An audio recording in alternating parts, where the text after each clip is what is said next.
Vamos a hablar un poco de sexología, que es un tema que lo venimos charlando hace bastante tiempo. Ha salido mucho en las noticias, el poliamor. ¿Qué es el poliamor? ¿Se puede, no se puede? Hubo debate en este programa.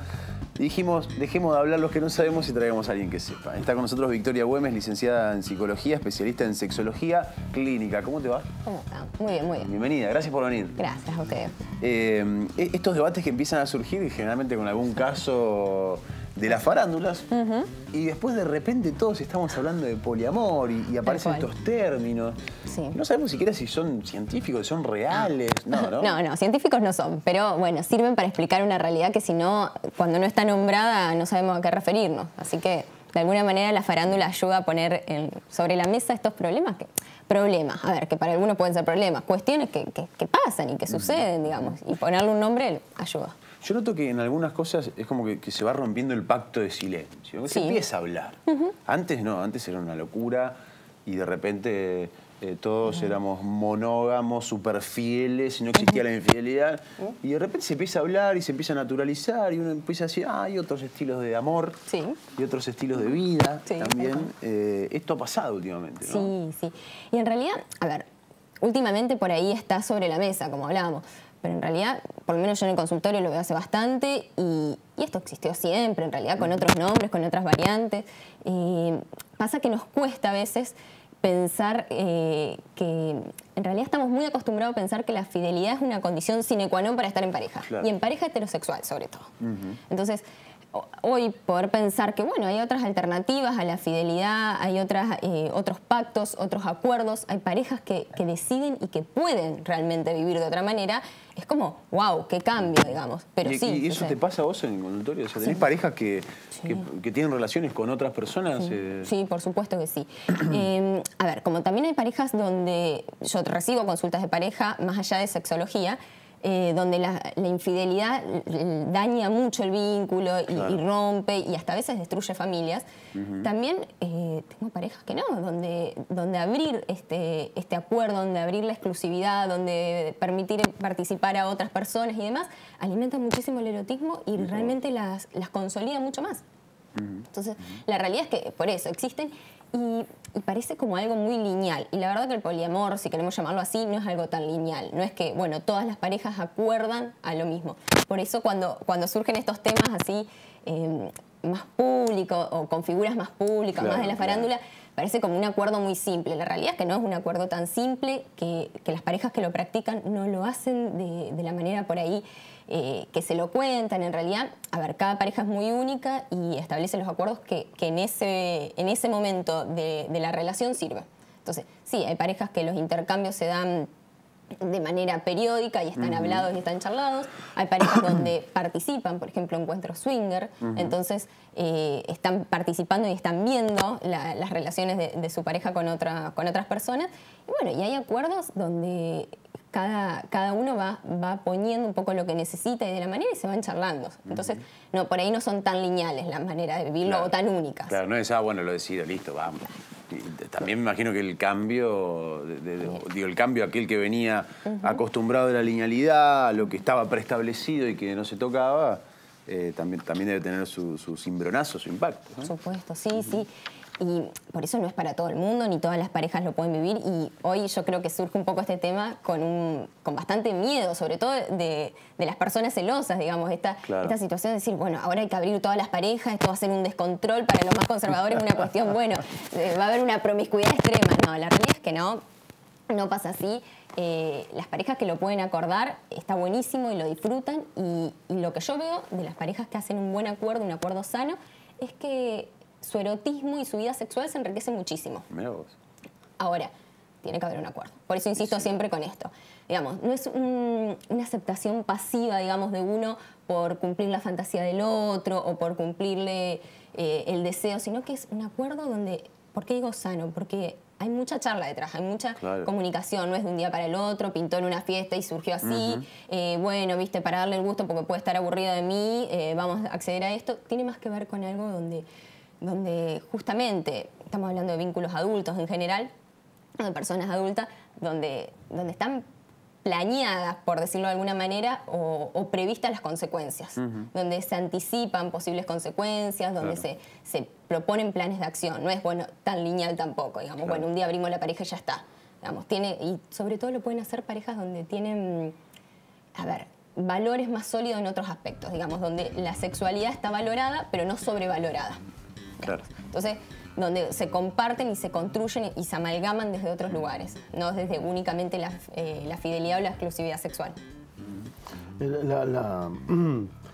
Las religiones han ordenado al mundo para que pueda funcionar, digamos, y es lo que ha pasado, digamos, a lo largo de la historia.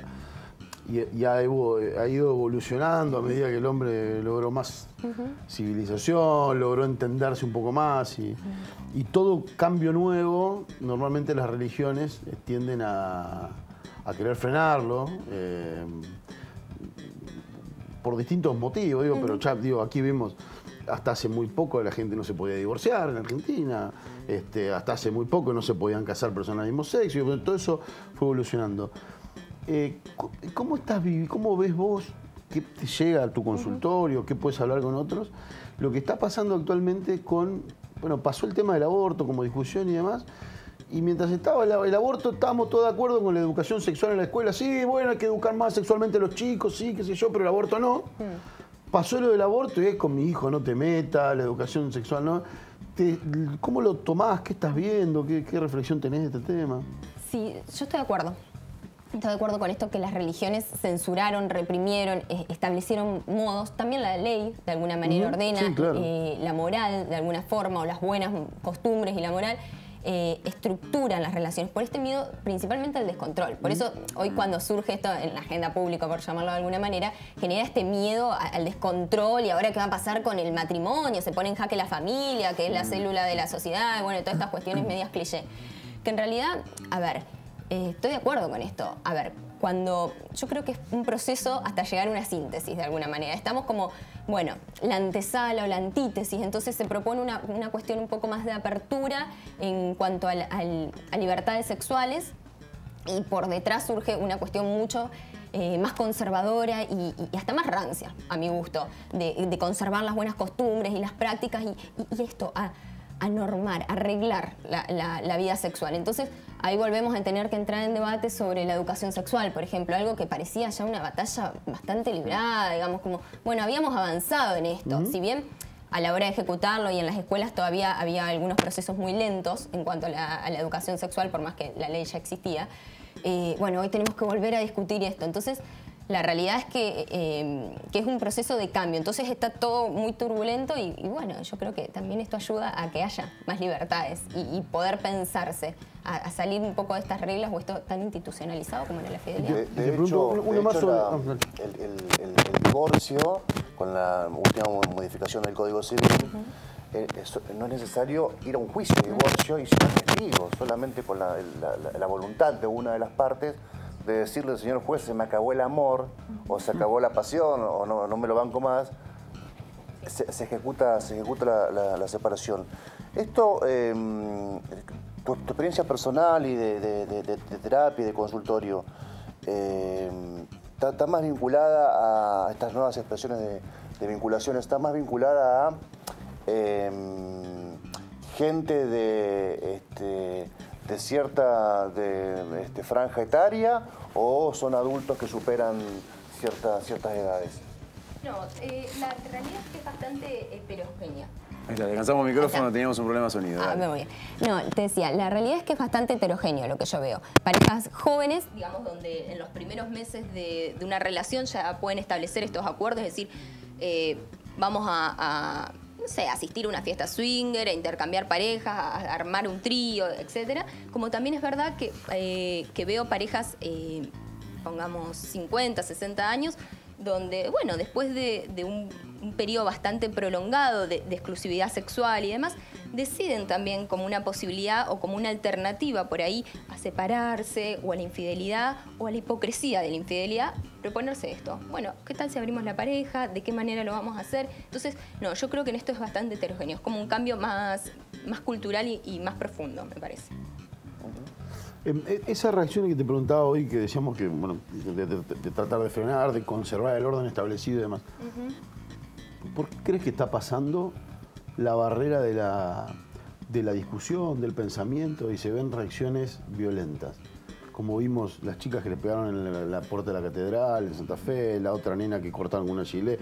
Ayer le pegaron a una ex concejala de Santa Fe, a Vanessa Odi, porque tenía un pañuelo verde atado en el... ¿Por qué pasa esto? ¿Por qué crees que estamos asistiendo? Digo, venimos de una trayectoria de un país con violencia política muy fuerte por pensar distinto, y termina la violencia floreciendo por una discusión sobre aborto o sobre educación sexual, y termina apareciendo la violencia en el medio. Sí, hay una cuestión bastante conservadora que yo creo que este cambio, no se lo voy a atribuir al feminismo exclusivamente, pero sí creo que estamos viviendo un cambio cultural muy importante gracias al feminismo. Y estamos hablando y poniendo en agenda un montón de temas al ritmo que lo hacen las mujeres. Mucho más acelerado, mucho menos, más caótico quizás para la lógica patriarcal de esto de decir, bueno, esto primero, esto después, vamos a ir en pasos. Bueno, no, van surgiendo los temas, lo vamos hablando. Y el feminismo viene también a poner la mirada sobre, bueno, ¿cómo son las relaciones tradicionales? ¿Cómo es esta cuestión de exclusividad sexual? Yo creo que le debemos mucho también hoy estos cambios. Entonces, obviamente, genera mucha resistencia. Pero donde además la mujer siempre tuvo la presión de tener la exclusividad, y donde en muchos momentos hasta se permitía, se sabía que el hombre, bueno, tenía deslices, pero la mujer no, rompía la familia la mujer. El hombre no, el hombre tenía su tirito, bueno, se fue de viaje. La mujer no, la mujer tenía como esa presión encima de romper todo si es que no tenías la exclusividad sexual. Sí, ¿no? y es verdad que también a muchos les gustaba pensar eso, que los hombres solían ser más infieles que las mujeres. La realidad es que no. Digamos, estadísticamente claro. no. Un hombre infiel tiene que haber una mujer del otro lado que probablemente también sea infiel a su relación de pareja. Hay muy pocos hombres que son infieles con mujeres solteras. Entonces, la realidad es que mucho tiempo, hasta las investigaciones científicas decían, no, los hombres tienen algún gen que los hace ser más infieles. Entonces, justificábamos un poco esta hipocresía. Entonces, claro, se viene a poner en agenda esta cuestión de decir, bueno, a ver, las mujeres vienen a traer estos temas, vienen a replantearse algunas cuestiones, vienen a criticar un modelo de pareja y de familia donde se sale de etapas de mucho sometimiento. Entonces eso sí, genera muchísima resistencia, y esa resistencia es la violencia que vemos en la calle. Y cuando la relación, cuando se charla mucho sobre la posibilidad de un caso concreto, intercambio de pareja. Sí. Y la pareja se da cuenta, o un integrante de ella, o ambos se dan cuenta que no funcionó. ¿Es traumático la vuelta? Bien, a ver, ninguna situación es traumática per se, digamos. No creo que sí o sí tenga que ser traumático. Puede ser generar más o menos angustia. ¿Qué quiero decir con esto? Como yo les decía antes, si están más o menos planeadas o pensadas los alcances de abrir la pareja, en general se tienen en cuenta estas posibilidades. Entonces también hay un plan alternativa para esto. En general, cuando una pareja se abre, va probando hasta dónde puede llegar, con qué se siente cómodo. Entonces, cuando la barrera de la incomodidad, a veces es el punto de decir, bueno, hasta acá podemos y hasta acá no podemos. Si es real que si esto no está charlado como no es una charla, son varios acuerdos respecto a esto, sí puede generar mucha incomodidad, mucho dolor, mucha angustia, y volvemos a lo mismo, digamos, a un lugar de celos y de posesión, que es justamente con lo que se quiere romper. Cuando una pareja llega a la instancia de decidir abrir la exclusividad o la fidelidad, en general lo tiene más planeado, pero sí puede ser que si no esté charlado genere mucha angustia y mucho malestar. Victoria, la última, muy breve porque ya no tenemos más tiempo. ¿Qué le recomendás a aquella persona que está del otro lado, que por ahí no la está pasando bien y que lo piensa y no se anima a decirlo? ¿Qué le puedes decir a...? Uy, de todo. A ver, por un lado, es muchísimo. Pero por un lado creo que si están pensando en abrir la relación y replantearse la exclusividad, primero charlar, que es lo que estoy haciendo tanto hincapié, en hacer acuerdos que no sea un sometimiento de la voluntad o darle un gusto a la otra persona, sino un deseo más genuino. Es decir, bueno, yo quiero vivir otras experiencias o no tener relaciones con una única persona por bastantes años o varios años. Por el otro lado, también creo que es muy importante estar, consciente de qué es lo que uno tiene en esa relación de pareja. Digamos, si esto va a ser como un manotazo ahogado, por decirlo de alguna manera, claro, momento de crisis, no. Por supuesto que no se lo sugiero a nadie porque genera un temblor mucho más fuerte. Digamos, entonces, si los valores más sólidos de la relación están puestos en lo sexual, por ahí no es el momento de abrir la relación. Si los valores más sólidos de la pareja tienen que ver con la confianza, con la comunicación, con la crianza de los hijos que se tienen en común, con el compartir el día a día, por ahí abrir o tener ciertas experiencias sexuales no va a ser dramático, digamos. Te podemos volver a invitar, porque hay tantos temas para hablar que realmente es muy interesante. Y además está bueno que se abra en televisión, basta esto de plurito y... Está buenísimo. Gracias por venir, un placer tenerte.